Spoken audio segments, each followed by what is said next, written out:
Bem, a Andef foi fundada em 1981 com o intuito de lutar pelos direitos da pessoa portadora de deficiência.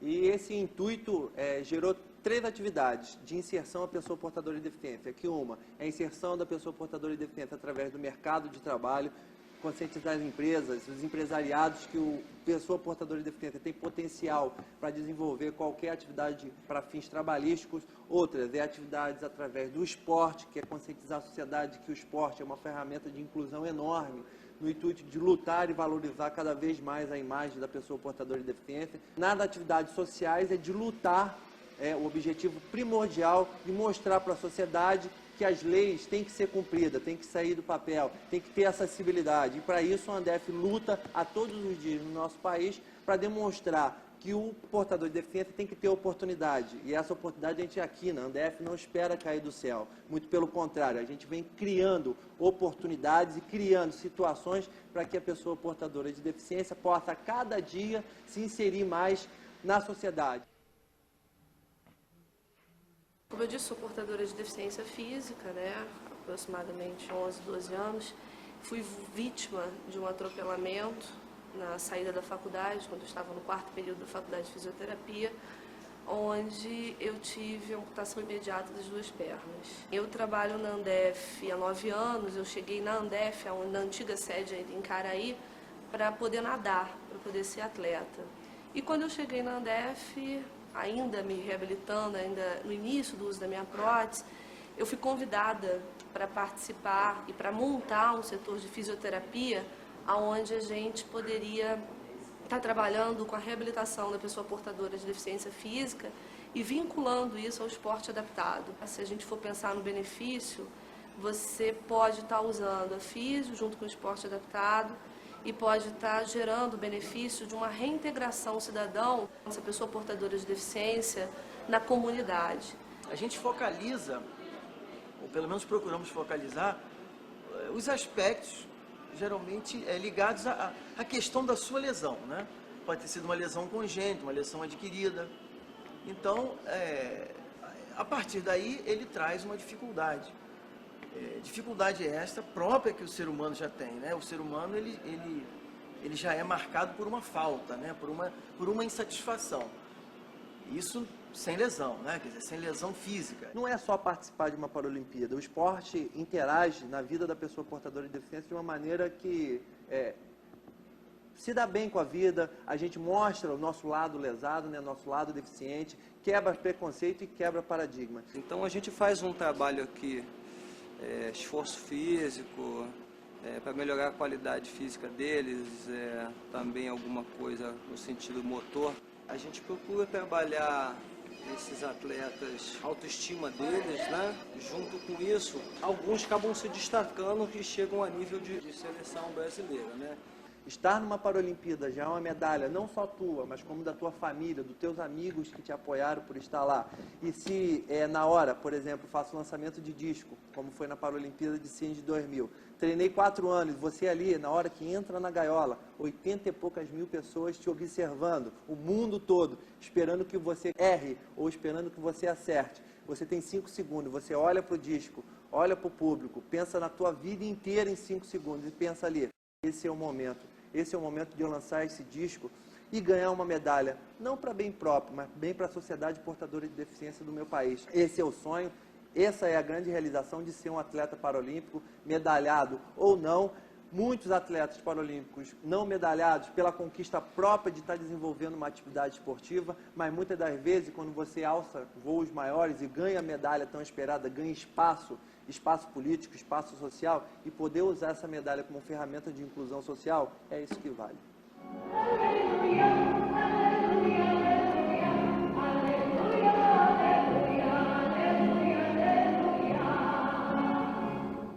Esse trabalho começou há mais ou menos 2 anos e ele surgiu da própria necessidade que a gente tinha de acolher as pessoas surdas dentro da igreja que não tinham a possibilidade de participar da vida na igreja porque não havia pessoas que pudessem falar a língua de sinais, a língua que eles compreendiam.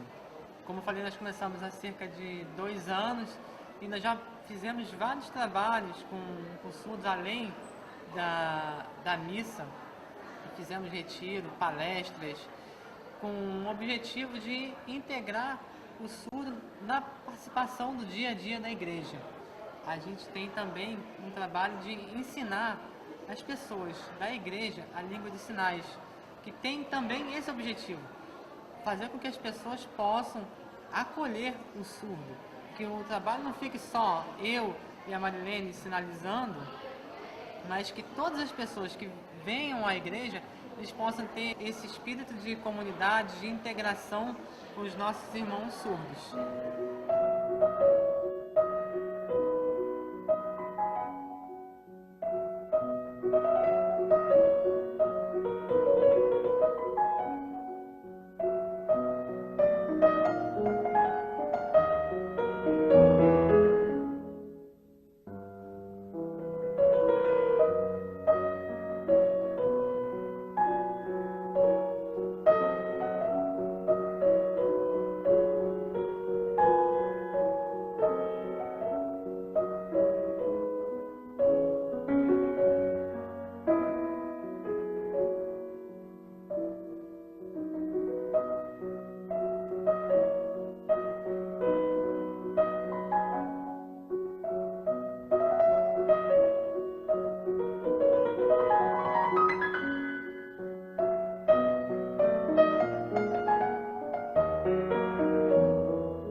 O trabalho surgiu em 1988.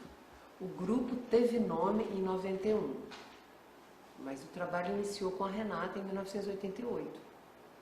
A primeira coisa foi o desejo da Renata de dançar. Então eu só estava atendendo um desejo dela de fazer aula de dança. E o meu desejo de retornar a dançar, que na época eu tinha parado de dançar e estava na metade da faculdade de fisioterapia. E depois o que surgiu a partir desse primeiro contato, né, desse atendimento ao desejo dela de fazer dança e meu de voltar a dançar, foram as coisas que foram surgindo, né, a partir dessa relação. Eu sofri um acidente de carro quando eu tinha 4 anos e fiquei paraplégica. E é isso. Assim, não tem muito mais que isso. Aí eu comecei a fazer fisioterapia para reabilitar. E aquela coisa toda que tem que fazer mesmo, né? Depois que você faz uma lesão medular. E aí vai retomar. Aí que entra a dança. Porque aí eu pedia para minha fisioterapeuta que eu queria dançar. E ela começou a procurar alguém e achou a Rosângela, que topou me dar aula de dança. Não teve um motivo assim, quero por causa disso. Eu queria porque eu queria. E aí eu fui atrás.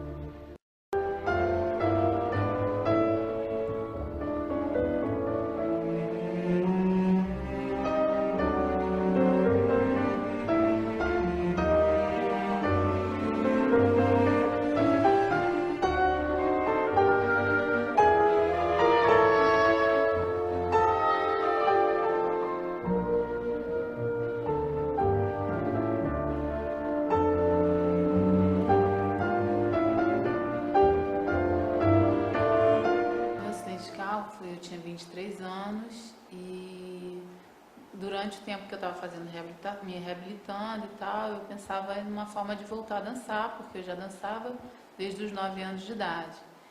E depois de uns 6 anos, né, após 6 anos do acidente, eu conheci um trabalho, Contato Improvisação, quando eu morava fora do Brasil, e me identifiquei muito com esse trabalho, né? Pude reconhecer, reencontrar meu corpo através dessa técnica e voltei a dançar.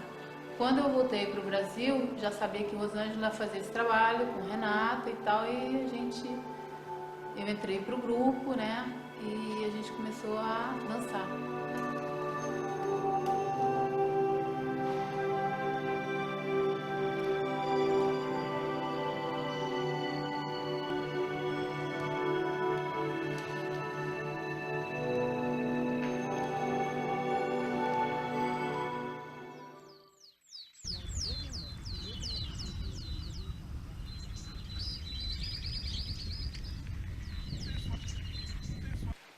tive uma queda em 1990 de asa delta, aqui mesmo no Parque da Cidade.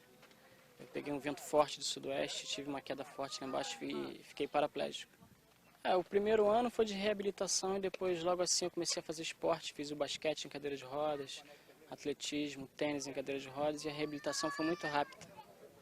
Eu pratico kart indoor, o mergulho autônomo, mergulho adaptado, né, e parapente. O voo livre para mim é liberdade, é prazer. Cada voo é uma emoção diferente.